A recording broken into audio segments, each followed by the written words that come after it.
Durante a audiência pública na Comissão de Constituição e Justiça da Câmara dos Deputados sobre ativismo judicial e legitimidade democrática, o desembargador Sebastião Coelho respondeu aos argumentos de alguns juristas que haviam defendido o ativismo judicial dos ministros do Supremo Tribunal Federal.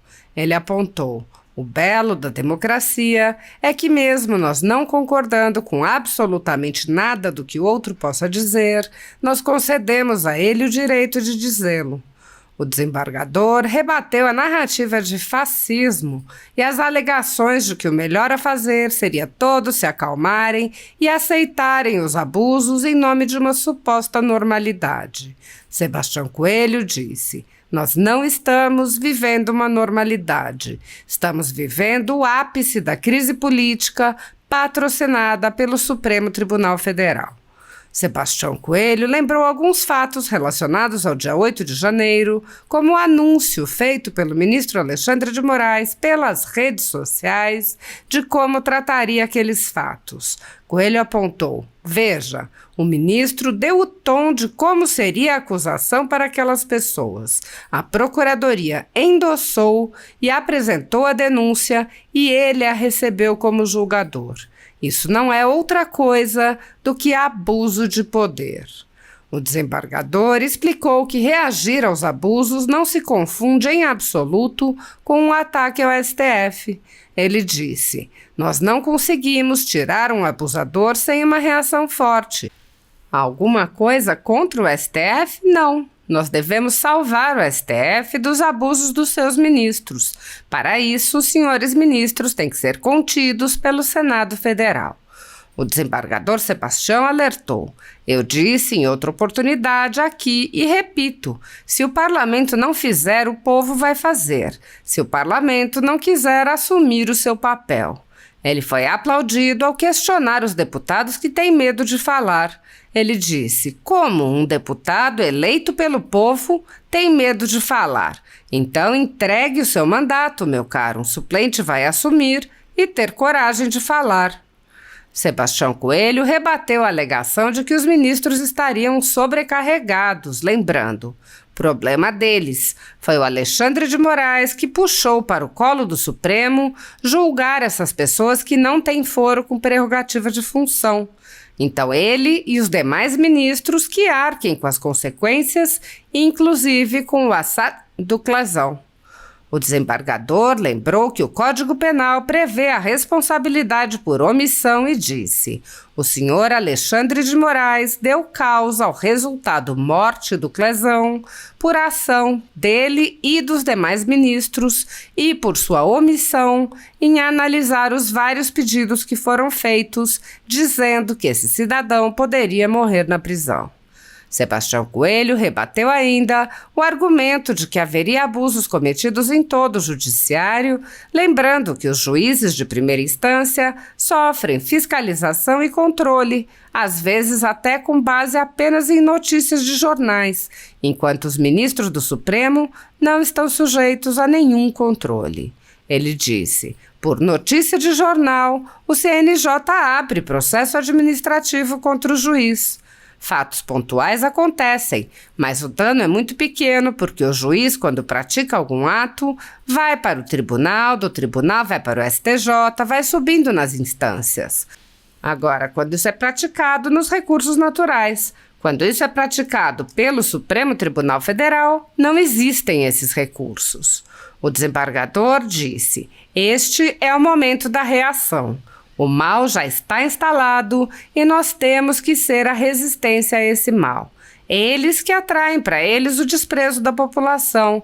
Eles se colocam na posição de políticos, o que não é próprio, quando dizem as seguintes frases: nós vencemos o bolsonarismo. Segunda frase: nós somos amados por quem venceu as eleições. Terceira frase: o governo é traidor, traidor. Essas três frases, ditas por Barroso, por Alexandre de Moraes e por Gilmar Mendes, não são suficientes? A ditadura da toga segue firme. O Brasil tem hoje presos políticos e jornais, parlamentares e influenciadores censurados. A Folha Política tem toda a sua receita, gerada desde 1º de julho de 2021, confiscada por uma canetada do ministro Luiz Felipe Salomão, ex-corregedor do TSE, com o aplauso e o respaldo dos ministros Luiz Roberto Barroso, Alexandre de Moraes e Edson Fachin. Todos os rendimentos de mais de 29 meses de trabalho do jornal estão sendo retidos sem justificativa jurídica. Anteriormente, a Folha Política teve sua sede invadida e todos os seus equipamentos apreendidos a mando do ministro Alexandre de Moraes. Mesmo assim, a equipe continuou trabalhando como sempre, de domingo a domingo, dia ou noite, para trazer informação sobre os 3 poderes e romper a espiral do silêncio imposta pela velha imprensa, levando informação de qualidade para todos os cidadãos e defendendo os valores das pessoas e os fatos excluídos pelo mainstream, como o conservadorismo e as propostas de cidadãos e políticos de direita. Se você apoia o trabalho da Folha Política e pode ajudar a evitar que o jornal seja fechado, pela ausência de recursos para manter sua estrutura, cumprir seus compromissos financeiros e pagar seus colaboradores, doe qualquer valor à empresa Raposo Fernandes por meio do Pix, cujo QR Code está visível na tela, ou por meio do código ajude@folhapolitica.org.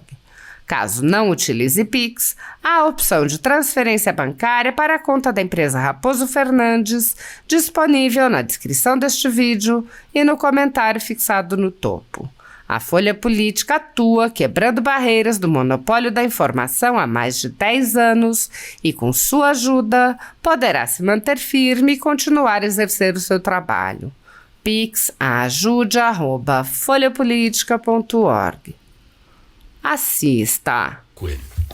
Senhor presidente, inicialmente quero cumprimentar a deputada Cristian Nieto. Parabéns pelo seu trabalho, deputada. O deputado Abílio Bruninho está saindo ali, os cumprimentos. Não, está faltando? Deputado Gilberto, meu parceiro, muito obrigado pelas palavras. Medeiros já cumprimentei, né? E a democracia, o belo da democracia é que, mesmo nós não concordando com absolutamente nada do que o outro possa dizer, nós concedemos a ele o direito de dizê-lo, não é? Eu não concordo em absoluto com o que eu disse aqui o ilustre professor Pedro Esteves, né? Eu sou um cristão evangélico, sou um pastor da Assembleia de Deus também, e eu sempre defendi os valores de Deus, pátria, família e liberdade, e isso não pode me ser atribuído como fascista. Eu não posso ser comparado a um fascista ou um nazista por minha posição de ordem pessoal. Então eu quero excluir da fala em relação, me incluindo e me excluir ao mesmo tempo dessa fala, que eu não recebo essa carapuça. Dizer que o professor Pedro falou de abuso de poder. Então nós vamos tratar de abuso de poder. O deputado Alencar disse, olha, nós temos que baixar a bola, viu, professor Licurduí, fazemos as coisas na normalidade. Mas, senhores e senhoras, nós não estamos vivendo a normalidade. Nós estamos vivendo o ápice da crise política patrocinada pelo Supremo Tribunal Federal. E o professor Pedro falou essa questão do abuso de poder, e eu vou falar sobre o abuso do poder rapidamente. Quando houve os fatos do 8 de janeiro, o senhor ministro Alexandre de Moraes, no Twitter, e veja se isso é próprio para um ministro, disse que os desprezíveis ataques à democracia e às instituições da Reparará assim, serão responsabilizados, assim como os financiadores, instigadores, anteriores e atuais, agentes públicos que continuam na ilícita conduta, e o judiciário não tolerará. Quando dá recebimento da denúncia, vem lá, ele diz, olha, a procuradoria requer os seguintes núcleos de executores, autoridades responsáveis, instigadores e financiadores. Então veja, o ministro deu o tom de como seria a acusação para aquelas pessoas, a procuradoria endossou e apresentou a denúncia, e ele agora recebe a denúncia como julgador. Então isso não é outra coisa do que abuso de poder. Abuso de poder. E nós não conseguimos tirar um abusador sem uma reação forte. Alguma coisa contra o STF? Não. Nós devemos salvar o STF dos abusos dos seus ministros. E para isso, os senhores ministros têm que ser contidos pelo Senado Federal. Eu disse noutra oportunidade, repeti aqui e repito, se o parlamento não fizer, o povo vai fazer. Se o parlamento não quiser assumir o seu papel, eu me estarreço e ver os deputados falarem, e os que estão aqui não falam com medo, mas eles falam de outros que citam medo para não agir. Como é que um deputado eleito pelo povo tem medo de falar? Então entregue o seu mandato, meu caro. Vai ter um suplente que vai assumir e tem coragem de falar. Nós não podemos, como população, aceitar uma situação dessa. Então, os abusos de poder, eles têm sido cometidos das mais variadas formas. O Supremo, respondendo à pergunta das pessoas que se inscreveram, deveria ser apenas uma corte constitucional. Mas ele se arroga o direito de julgar alguém que furtou uma galinha. Não é? O Supremo está assoberbado por conta dos milhares de processos. Problema deles. Alexandre de Moraes, que puxou para o colo do Supremo julgar essas pessoas que não têm foro com prerrogativo de função. Então ele e os demais ministros que arquem com as consequências, inclusive com o assassinato do Clezão. O Clezão não houve outra coisa que não um assassinato. E o artigo 13 do Código Penal trata da relação de causalidade. Quem por ação ou omissão comete, dá causa ao resultado, ele é responsável. E o senhor Alexandre de Moraes deu causa ao resultado morte do Clezão por ação dele e dos demais ministros e por sua omissão em analisar os vários pedidos que foram feitos, dizendo, olha, esse cidadão pode morrer da prisão. E não adianta o ministro Barroso vir aqui, eu já vou concluir, senhor presidente, vir dizer, olha, todos os dias morrem pessoas na prisão. Bem lembrou o professor Roberto que Rodrigo, a expressão, a responsabilidade das presidentes do CNJ, presidido por quem? Por Barroso. Ele é o responsável. Então, essa questão das questões monocráticas, deputado Falcão, eu agradeço mais uma vez o convite, não é como algumas pessoas disseram aqui. Não está tirando, não. A PEC que foi aprovada, ela especifica os casos para não substituir o presidente da República, não substituir os presidentes das duas casas e não substituir leis aprovadas pelo conjunto dos 594 parlamentares. É disso que se trata. Não impede do ministro conceder uma decisão monocrática em caso concreto, mas impede para inibir esses ministros proferir decisões, por exemplo, como Fachin, que proferiu uma decisão monocrática dizendo, olha, o julgamento não é em Curitiba, é em outro lugar. Decisões como Lewandowski, que burlou a lei das SA para dizer, olha, concedeu uma liminar e até agora não foi resolvida. Não é isso? Decisões como a do Toffolo, que anulou tudo da Odebrecht. Então essas aí são decisões vergonhosas para o conjunto da magistratura brasileira que se sente envergonhada com tudo isso. Não é como disse aqui o doutor Pedro, o juiz abusa. Onde que abusa? Por notícia de jornal, o CNJ abre o processo administrativo contra o juiz. Fatos pontuais acontecem, mas o dano é muito pequeno, porque o juiz, quando pratica algum ato, vai para o tribunal vai para o STJ, vai subindo nas instâncias. Agora, quando isso é praticado nos recursos naturais, quando isso é praticado pelo Supremo Tribunal Federal, só Deus. Não existe esses recursos. E então, senhor presidente, população que nos assiste, esse é o momento da reação. O mal já está instalado e nós temos que ser a resistência a esse mal. E eu em 30 segundos concluo dizendo, quando nós vemos o ministro, eles que atraem para eles o desprezo da população, se colocam na posição de políticos que não é próprio. Quando o ministro diz o seguinte, 3 frases, nós vencemos o bolsonarismo. Segunda frase, como é que é? Nós somos amados por quem venceu as eleições. Terceira frase, o governo é traidor.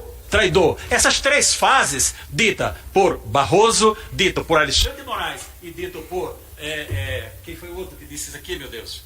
Foi Barroso, Alexandre de Moraes e Gilmar Mendes. Essas 3 fases são suficientes. Eu não sei o que estão me apontando, não sei o que. Eu não sou culpado de nada. Me declaro inocente. Só para concluir. Me declaro inocente. Então eu quero mais uma vez parabenizar pela iniciativa do seminário e dizer que eu aplaudo muito todos os deputados que lutam essa boa luta e dizer, enfim, mais uma vez, para concluir, que a morte do Clezão não será em vão. Obrigado, Dr. Sebastião Coelho. Agora o último a falar as suas razões